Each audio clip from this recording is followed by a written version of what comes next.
Hi there, everybody. Happy Friday. It's the Stir coming to you from the Stir Chair. And I don't know what I'll talk about tonight. Probably new beginnings, I guess. Because if you've been following me, you'll notice that this is a new Stir Chair. Technically not a new chair, but it's a different one. I got rid of the old one. And there's a story behind that. And if you're new to this, I am trying to be a comedian, trying to be a public speaker. So I don't know if this will be funny tonight. Might be a little bit of both. Trying to improve my speaking skills, and I'm trying to be more entertaining. And I'm a little out of breath. I have a lung disease, and I'm not going to let the lung disease win. So I'm just going to continue doing my speaking and my singing and whatever, and trying to make people laugh. So tonight I'm wearing makeup, practicing for Halloween. My whole theme to my comedy is unattractive. Yeah, unattractiveness. Because, hey, I don't have to tell you, I mean, with makeup on it's a little bit better, but I'm not that attractive. So why not make the best of a situation? So anyway, today is October 12th, and it's probably the first broadcast that I've made since fall started. And fall is pretty season, you know, with the colors and so forth, but after fall, you know, the leaves fall to the ground, then they turn brown and they turn crispy, and then they gather in your balcony, they land in the yard, and then like, you know, you're expected to clean it up. The trees dropped the leaves. They left the mess there. You know, you didn't do it, but you're responsible for raking those leaves, cleaning them up, keeping your balcony neat, and, you know, getting your leaves to the curb, which I think is totally unfair because you didn't do it. You didn't ask for that task. So anyway, yeah, so then somebody, if you don't clean your leaves, somebody's going to notify the city because you have a messy yard, or your landlord is going to evict you, and then you're going to be homeless, and then you're going to have to live under the bridge, in the Interstate 83 bridge. That's my favorite, you know, homeless people, drug addicts, everything underneath there, and then you'll get killed for the measly $10 in your pocket so somebody can go buy some heroin, and then you'll be thrown into the river, and you'll sail all the way down the Susquehanna and end up in the Chesapeake Bay where a shark will eat you. So, and since I don't want to be in the belly of a shark, I guess I better clean off the leaves on my balcony. So I don't know if I broadcasted last week or not, but there was a bit of a calamity, and I tried to make the best of it, tried to make a good situation funny. I mean, I guess maybe it'll be a good situation in the long run, but no, bad situation, I meant to say. My washer flooded the entire apartment.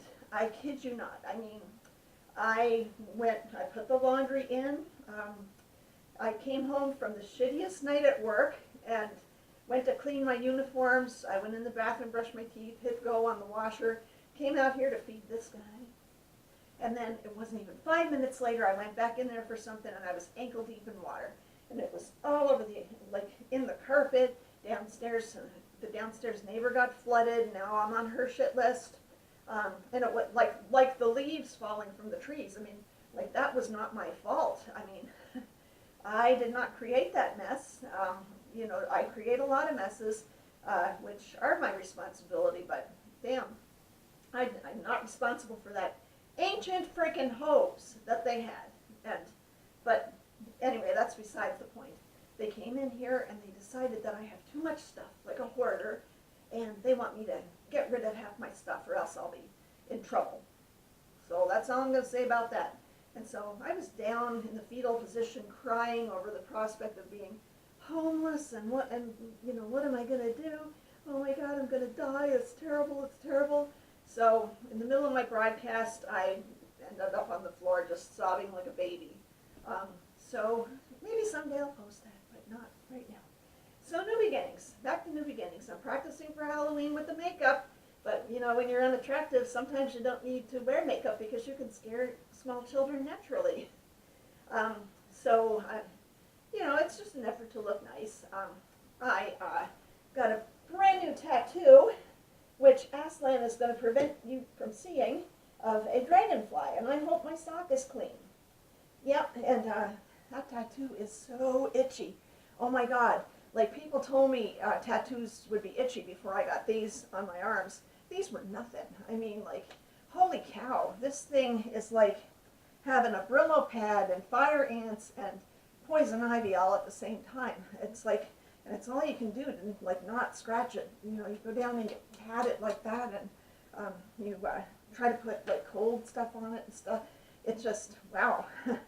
If you scratch it, then you chance ruining it. So I don't want to ruin it after sitting like this, like a mermaid, for 2 hours in the chair while the guy played his death metal music and was like digging in.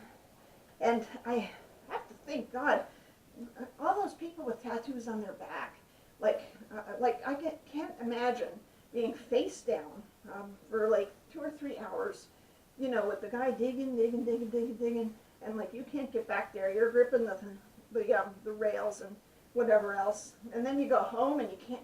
How do you get your tattoo cream back there? I mean, I live by myself, and it would be different, I guess, if you were a person that was in a relationship and somebody could apply your back tattoo cream instead of you going like this, and then like if the itch that goes with this, oh my God, if that was on my back, it would be like what do you do? I mean, if you don't have anybody like pressing up against your back in the bed, I mean, like, if you don't have anybody to put tattoo cream on your back, you probably don't have any much of a sex life either. Yeah, sad, but it's true. And like, when you get a tattoo, you want to show people. So you would have to like, and like, you can't even see it yourself on your back for all that work that you went through. Like, imagine, like, oh my God, there's a butterfly back there somewhere. And then if you wanted to put it on Facebook or whatever, you would have to, like, I guess, take a reverse selfie stick and like set the timer and be like, okay, I hope did I get it? Did I get it? But then you would have to like be naked from the waist up because your bra strap would be in the way. And then, you could put it on Facebook if you want, but my employer probably wouldn't appreciate that. And then you'd have to make sure, like, you're not standing in front of a mirror or by mistake, because anyway, I don't know how I got on that topic. The tattoo is a new beginning. Also, I decided that since I'm going to be in the Las Vegas Marathon, if they still have it in light of all the events that happened there this week, then there's that beep that always interrupts my filming. But my brand new Nike running shoes, ooh, aren't they pretty? Custom. Yeah, at least they say they're custom. And got my clean eating book because you might notice I have a big garlic stain right here. Garlic sauce. I ate a pizza all by myself this morning. Yeah, I did. Can you tell? I can totally pack away a pizza, and this can't be happening because I can't fit into any of my running outfits. So I don't want to be looking like a sausage with too much sticking out over the top when I go to run in Las Vegas.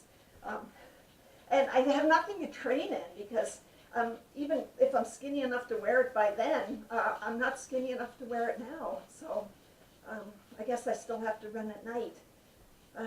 So then, yeah. The other thing I'm working on is to stop saying things like and then and anyway and So I have my Bosu ball here so that I can get on it and lift my weights, and then it will. Bosu makes you go like this when you're trying to do your exercises, and then you like fall all over the place and lose your balance and crack your head on something, and then you get a concussion and bleed, and then you sound like I sound naturally when I'm talking to you right now. And when you go to the hospital, they'll be like, oh, she was on a Bosu ball, and like, what the hell is a Bosu ball? and she crashed her head into the bookcase, and now she's got a Glasgow Coma scale of like 14. But I would, yeah, you guys don't know what the Glasgow Coma scale is if you're not nurses, but we do that to assess people's mental status, and you know, you ask them where they are, what the date is. I can't breathe.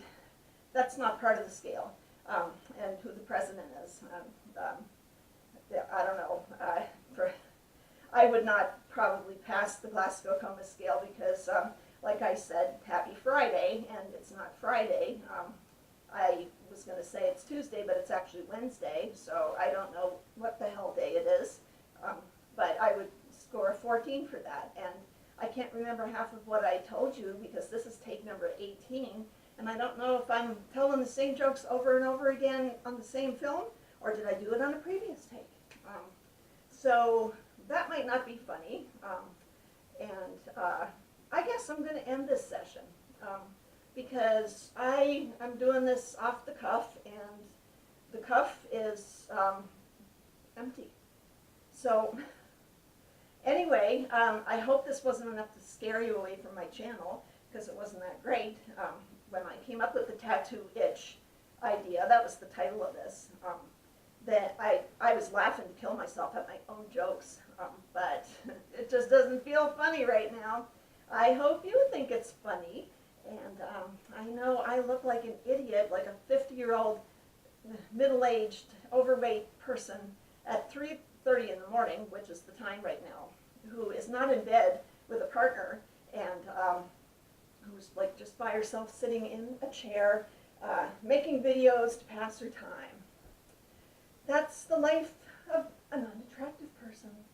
So anyway, I will hopefully see you next Friday, and hopefully be a little bit lighter, and maybe I'll even put a wig on or something to try to fake being attractive.